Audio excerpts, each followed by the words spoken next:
कुत्रा आणि गाढव. कोणे एकेकाळी वाराणसीमध्ये एक धोबी राहत होता. त्यांनी एक गाढव आणि एक कुत्रा पाळला होता. चला, आजचा दिवस संपला. खूप काम पडले रे बाबा आज. आता मस्तपैकी झोपूया. बघितलंस, मालक आज पुन्हा मला जेवण द्यायला विसरला. काही तासांनंतर मध्यरात्री. आहा, हा तर अगदी गाढ झोपलाय. काय नशीब आहे माझं. वाह, चला लवकर पिशवी भरून घेऊया. अरे बापरे, हा तर चोर आहे आणि माझा मालक गाढ झोपलाय. गाढवानं लगेच कुत्र्याला सावध केलं. अरे आपल्या घरात चोरी होत आहे आणि आपला मालक गाढ झोपेत आहे. लवकर कर, लवकर त्याला उठव. मी का उठू? त्याला माझी पर्वा नाहीये ना.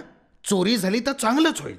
मग माझी आठवण होईल त्याला आणि माझी चांगली काळजी घेईल तो. नीच नवखराम, आपल्या मालकाबद्दल असा विचार करतोस? लाज वाटली पाहिजे तुला. मग काय, माझ्याकडे दुर्लक्ष केल्याबद्दल इमानदारी दाखवू? मी नाही त्याला उठवणार. मग आता मालकाला मलाच जागवायला हवं, नाहीतर चोर चोरी करून पळून जाईल.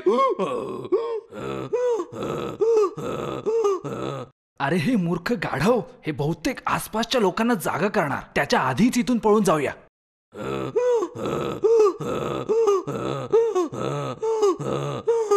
धोब्यानं उठून खिडकीतून डोकावून पाहिलं, पण तोपर्यंत चोर पळून गेला होता.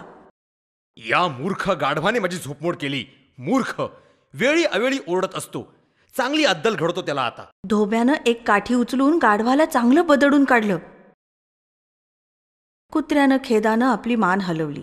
बिचारा गाढव, चोर तर पळून गेला आणि मालकाला तर माहितीच नाही की गाढव का ओरडत होतं ते.